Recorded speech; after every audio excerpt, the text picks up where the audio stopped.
Good morning. Right, Thursday. I thought I'd pull the camera out. It's been a bit cold and a bit wet and a bit miserable throughout most of the week, to be honest. So I've done very little. I've got this one to this stage and I've been so distracted that I've just made mistake after mistake after mistake. But we had to chock a bit of wood in there and we had to put a piece of wood in there, gain some strength back because we messed that all up, and duplicating that I have found hard. I should have really drawn this all out on paper and followed a plan, and this would have came out as it should have. However, I have got it smack on. All the measurements are now where they need to be. So we've just got to make up the steel plate for this side. Obviously I've got to take that plate off and I've got to neaten it all up. So, you know, don't think I'm going to leave these rusty parts on there, because I'm not. They're coming off, they're getting painted up. But I have some concerns, and that is this wood is heavy, and I don't like it. It's heavy as hell. So I've been looking, how do I lighten this all up? Well, there ain't much I can do. I can take off that inch. If I strip that all off, put that through the saw, I could probably cut that back. I've got the wood behind here, look, and that represents the inside edge of the wall, and that's what's going to be outside. And I'm also concerned about having too much overhang, but hey, what can I do? I think we're going to have to cut that big old piece off. That will dramatically reduce the weight to what I'm hoping. So we've got that to do. What else is there? Right, the only thing left to do now is a bracket for here. So I've got to measure that one and then measure across so they're identical. They have to be. And the motor, it's got to go on. Oh no, what's he stealing? Really? You're just going to walk off with that? Yeah, you are, aren't you? You're just going to walk off with that? Yeah, yeah.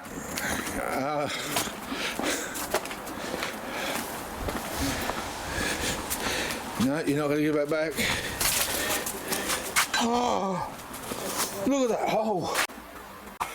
Look.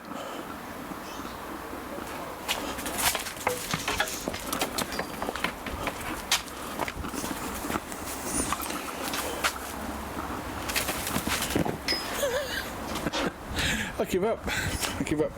Yeah, anyway, tomorrow, I want this glue to dry off now, so I'm going to put both of these back under the bench. You'll note on this one, I slid it out, whereas that one I did not. That was experimental. I didn't know what I was doing as I was doing it. This one, I knew exactly where I was going. That's why this one's took a day to do, and that one took nearly a week to do. Morning, guys. Friday. Sad day today, actually. Last grand tour ever. A bit gutted about that. Anyway, moving off that subject. We had a change in heart on how I want to do this. Originally, we were going to use this piece of wood here to go under here, like that one, and we were originally going to bolt that straight to the frame.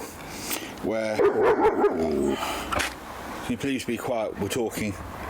Thank you. I said please be quiet.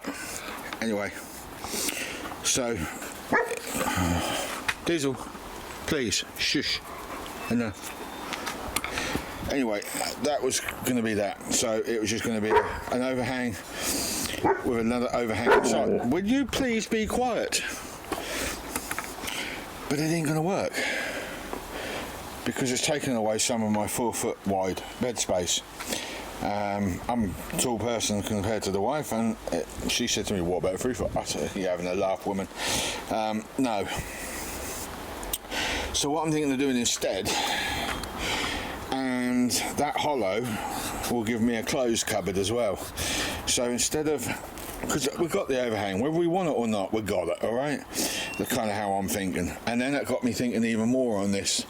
The mechanism can then go on the inside instead of the outside, possibly. So my thoughts on it now are, put that piece of wood there, where it was originally going to go on that part, put some thicker plywood on the inside, screw to the side of this wood on the inside here, so it's like dead flat and it's flush with the wall inside, which will make life easier when it comes to doing the flip walls, yeah. And then that angle, bringing it up, oh flipping heck, will you please stop digging the blaming yard up.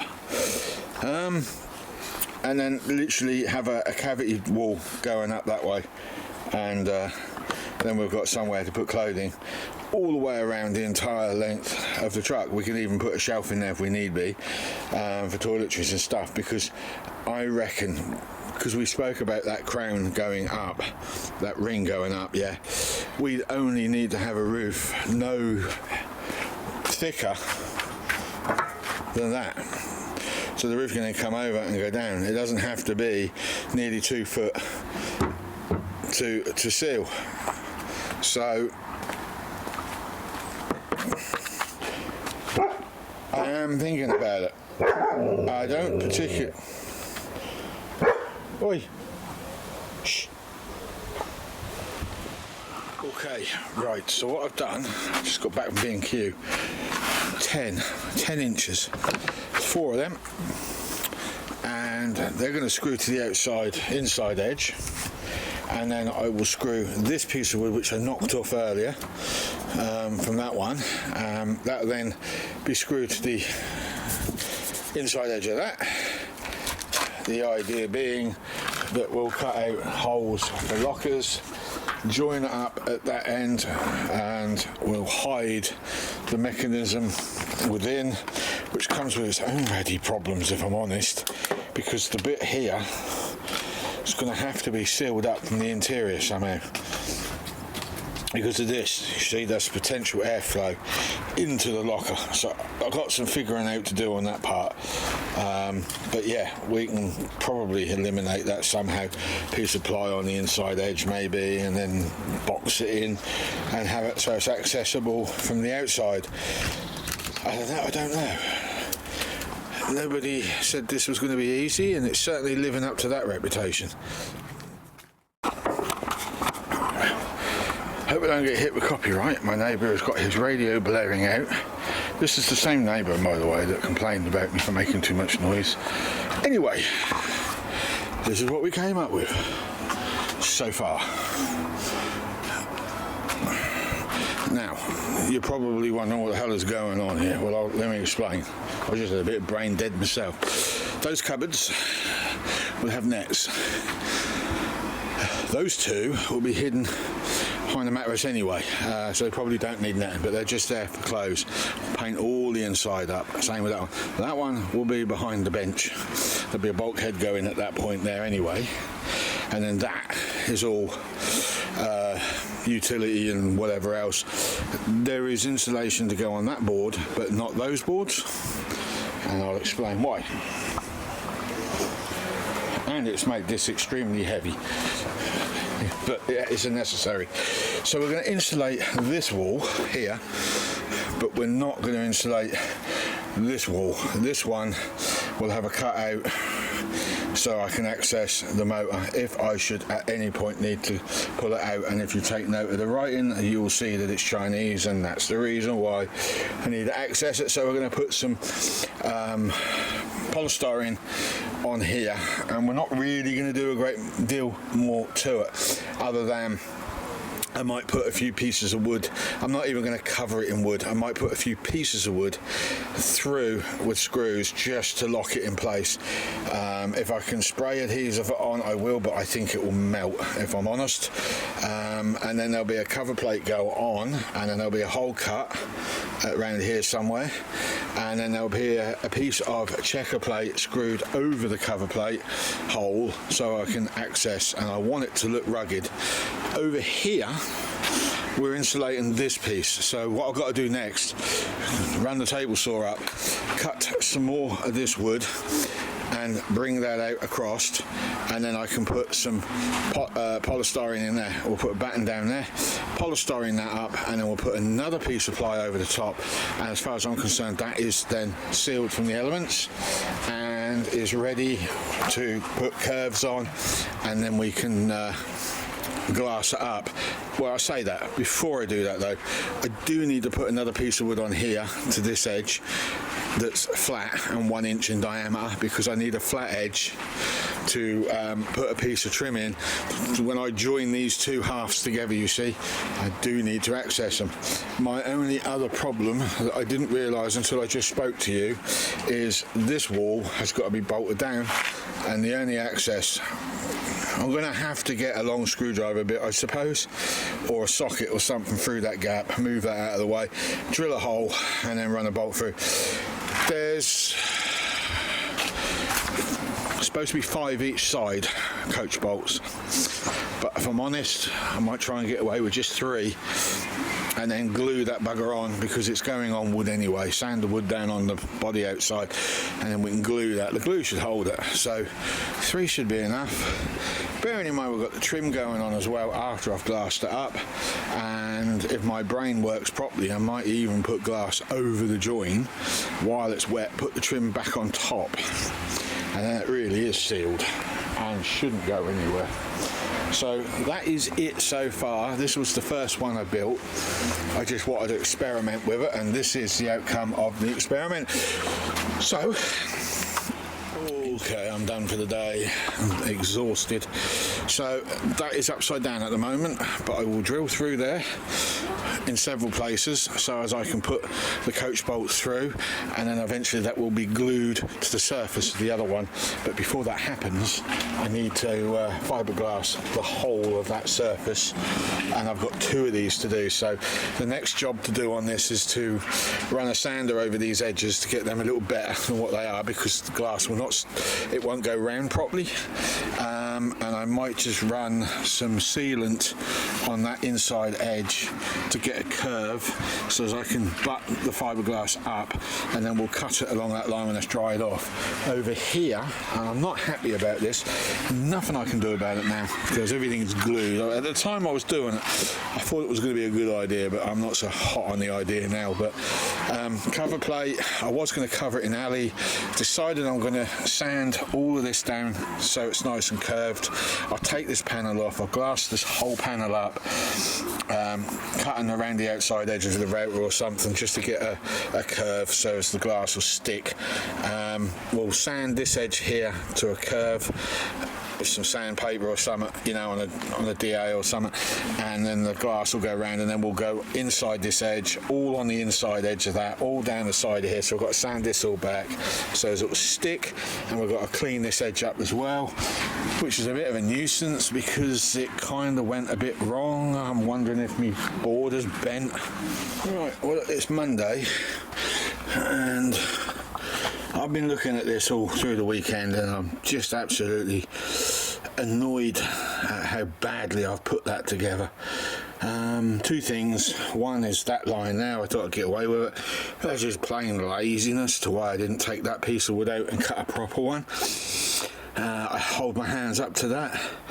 I've never been one for being bothered about what people think, realistically, because I can easily delete you, you know what I mean, if you make sarky comments. But you comment about that, that's fair enough, I own that.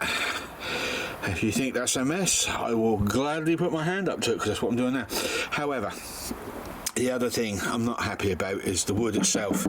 It's really heavy, and it's too heavy. I've decided it's too heavy. So tomorrow, when I get some dough, I'm going to get some plywood, some 10mm plywood. I'm going to get the B&Q to cut it down. And I'm literally, quite literally, and I can't show you fully, but I am going to somehow cut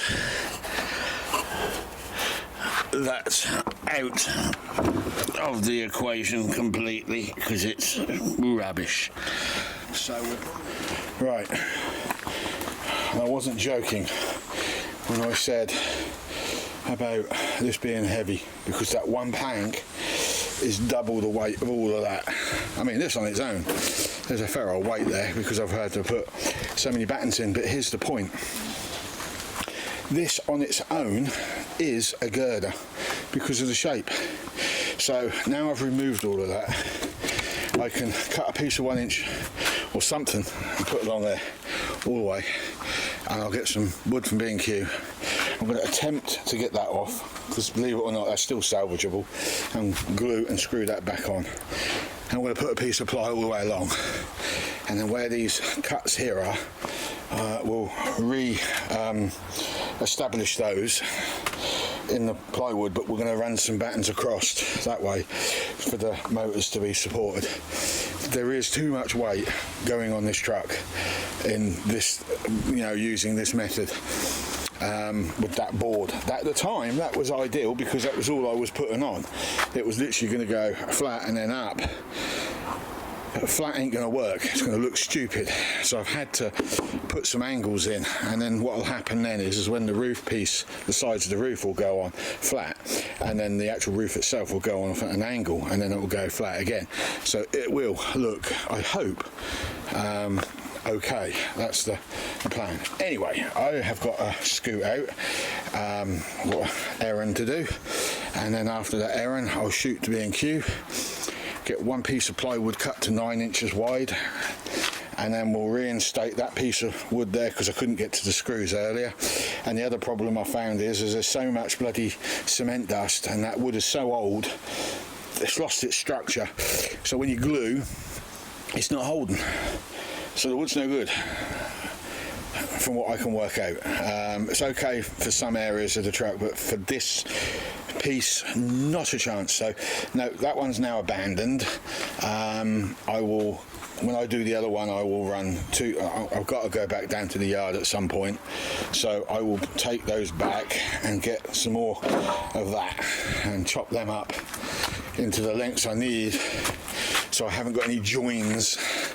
And then we'll put one piece across there to replace the one I took out on the other side, and same on here as well. So we've got it all fairly well worked out now.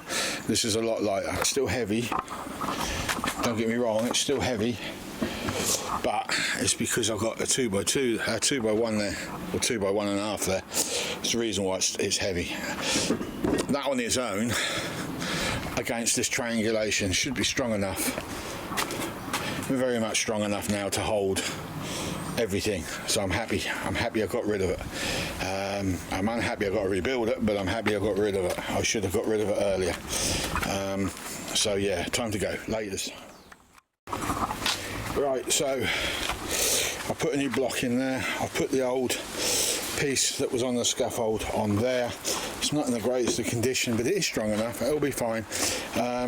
We did have a little mishap. We got this on plywood not on square properly. It's a little high this end, it's a little low this end, however it's almost flush that end, and it's a little high this end, so we've modified it accordingly, and now I've just got to put another 1 inch block in and get it as far up here as I can get it if I've got any. If not, I'll have to start cutting some, and then we can put the plywood in. We'll sand this all back, and at some point we'll get some glass on this one, and that will be done. We've just got to find a way of putting a secondary panel in place for the ram that's got to go on, and as you'll note, I've removed all that wood. It didn't look right. I want that cover to be flush all the way along with this piece. I just don't think it would look right if I don't. So there you go. Right, we've already got our wood in the B&Q. Miserable old sods up there. Got that, and we'll get it fitted. Deny that I am happy with it, unhappy with this, because I am extremely unhappy with this, but it's lighter than it was before, and it's getting expensive, these mistakes and experiments. So for now we're going to leave that one where it is. We've got to put a block across there as yet, and then we've got to cut some more wood to mimic all of this lot and what goes on under here, and get rid of some of these nasty screws and some of these nails that stick out. Other than that, there's not much more I can do to it. You've got I under measured my top wood. I thought it was 8 inches, it was 9 in the end. But that's not an issue because we're going to curve all of that anyway, and we'll just put 300 gem glass on top. This is the surface for the machinery to go on, so that will be 300, but the side will be 6, so we'll double up the 3 on the side for added strength, as we've already worked out that it's so thin it leaves bubble holes everywhere, and you just cannot bed line those without spending stupid money on bed liner. So the other thing I'll do with the top one as well, actually, while I'm on the subject, something else that I picked up on the last experiment we did is, because we're only going to go 300 on top, and because that's not going to be seen a lot of the time, and we do need to make sure it's weatherproof, I may put an extra load of resin over the top, and I may just literally roll that on with a roller of some description to keep it nice and flat, thin it down after this stuff is keyed, and sorry, when I say keyed I meant cured, and go with that. That's the only thing I can think of. So I'm now starting the second one, and I'm hoping the second one is going to be slightly better. What are you doing? Are you having a laugh, dog? Anyway, so we're going to start the next one. First piece of wood is that one. That's for the front to be glued into position. That's the frontage. So we've got to do a reverse of that side. We've got to cut at least 2 lockers out. I need that one as well, to be honest with you, because I've got to put bolts through. But I might do a smaller one, maybe not, I don't know. I have found some jigsaw blades, so I might be able to do a neater job of it this time, instead of faffing around with a circular saw, which is what I did with that. So that will be an opportunity. So that needs to be screwed to that. Once that's been screwed to that, that then needs to be glued to that. So that's your first strengthen girder effect. 2 pieces laminated together. Then we've already got these cut, so we then got to get that, and that went on wrong, completely wrong. I got that completely arse about face. Never mind. We can get a sabre saw in there and just trim that all up and grind out all those nails that are poking through, because we had to nail that on, and if you remember, that was the surface that was against the scaffold board, so it was a lot thicker, which is why the nails stick out. On this one, that ain't gonna happen. We're gonna screw it, literally.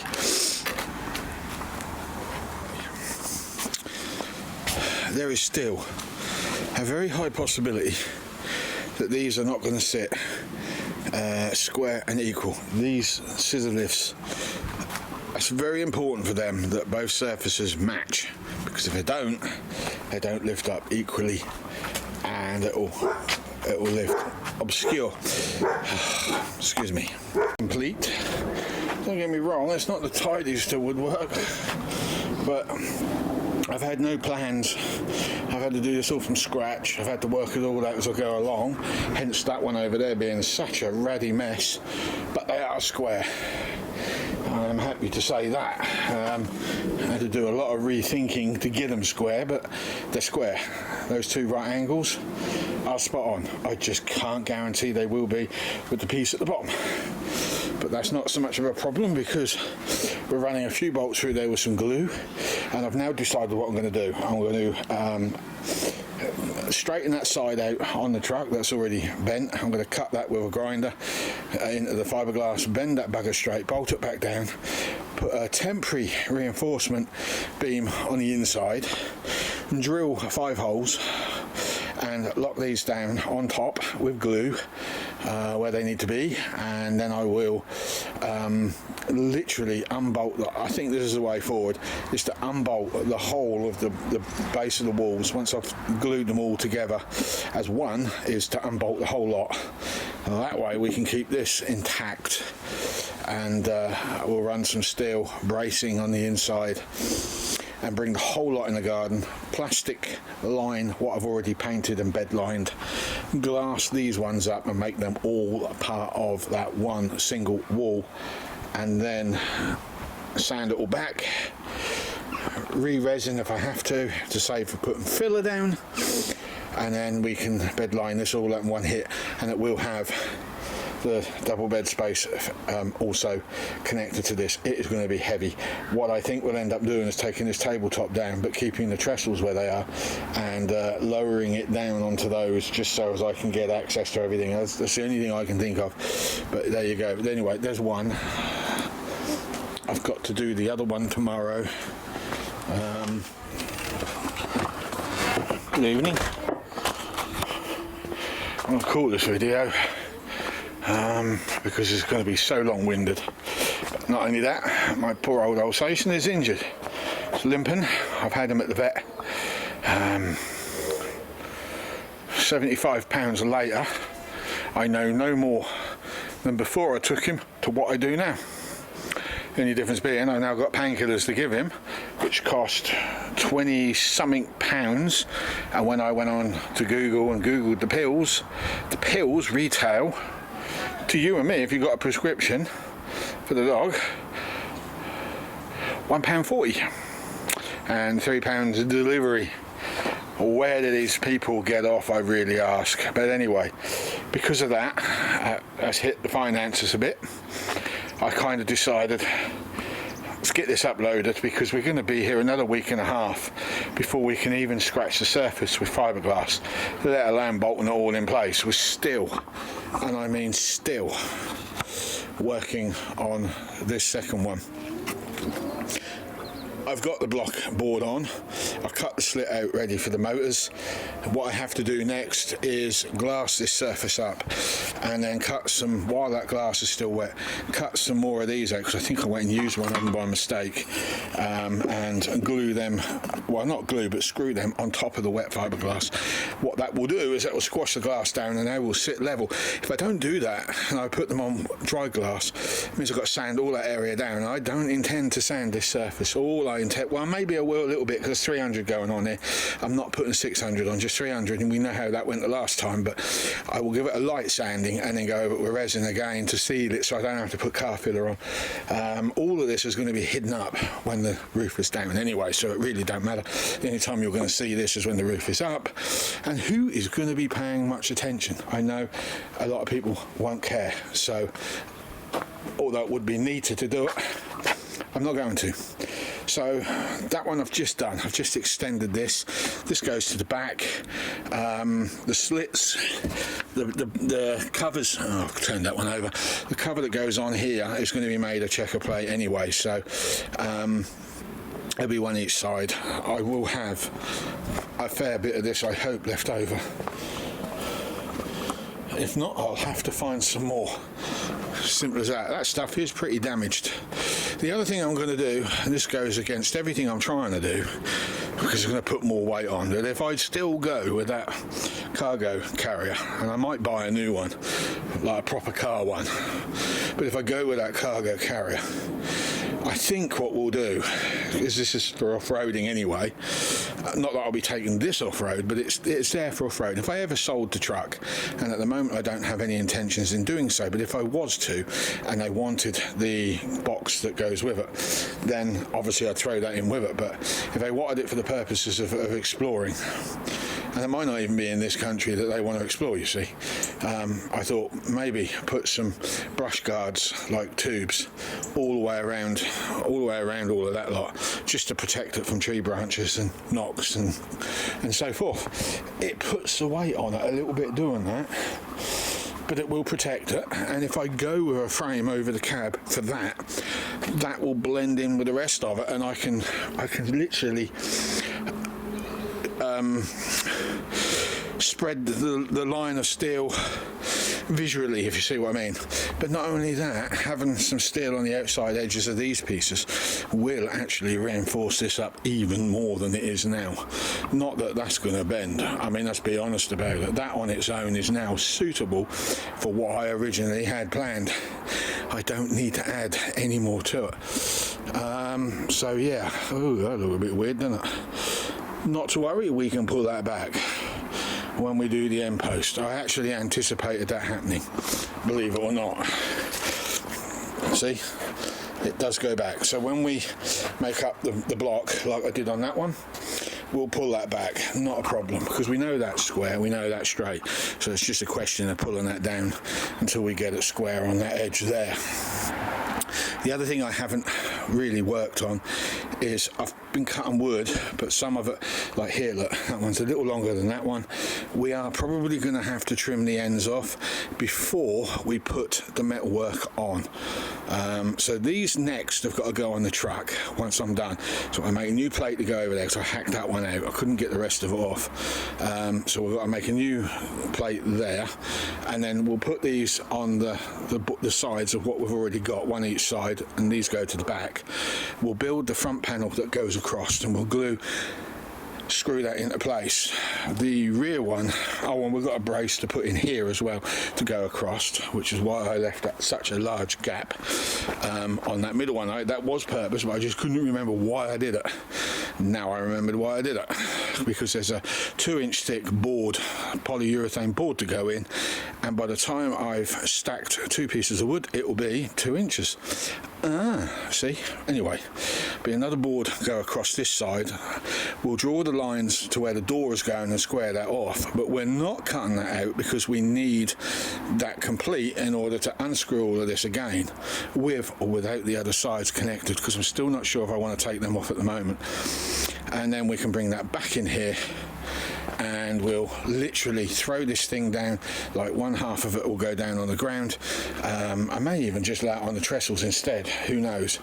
And then we'll glass everything up in one hit, and then we'll put it back on again to make sure it still fits, and then we'll alter the other wall because that's warped.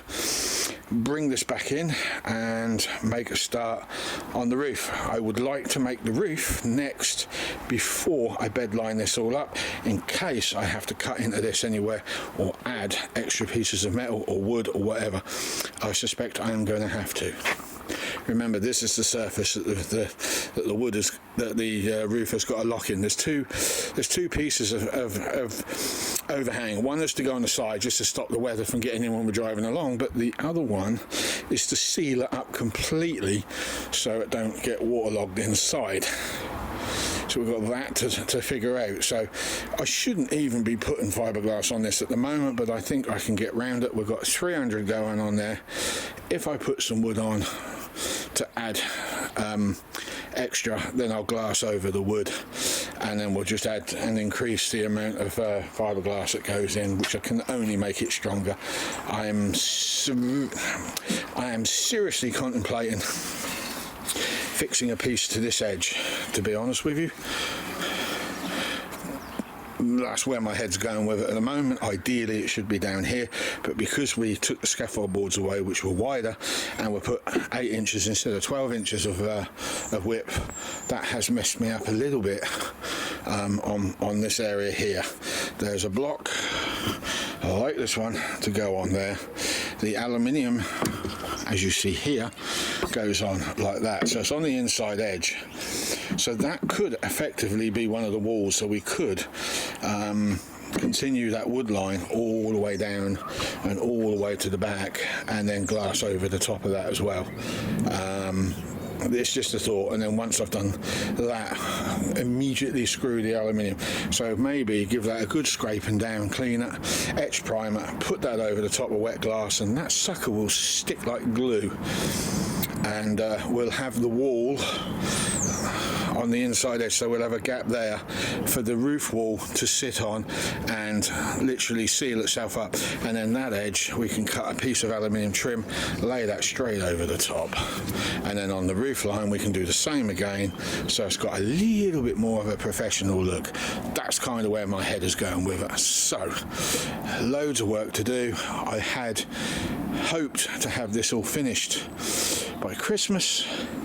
I'm a little worried about my dog, if I'm honest, because they said if he gets any worse he's going to require x-rays, which indicates he might have broke his leg. How in hell's name he did that, I don't know. I'll keep you posted on that one. At the moment it's just on painkillers and he's been told to rest up, which means no walks, restrictions in the shed. I mean, you've seen in the videos what he does. He does it to get my Raddy attention. I mean, he dances around over there. I personally think he's got a thorn in his foot. He hasn't got over there yet because I blocked him off from there. He does get down the side of here, so I need to clear up, stop him from injuring himself. And one of his favourite spots, and he does it to piss the wife off, is he's been getting over here. Oh, we need to get some pallets. We definitely need to get some pallets, and we need to make some fences to stop him from getting where he can't go. He do it because he knows I'll go after him. That's why he do it. Bless his little heart. Anyway, that's all I really got to say today. So with that in mind, I'd like to wish you a very good evening, and I will see you next week on the next video. And what we'll be doing I couldn't say because I just don't know at this point. You take care. See you later.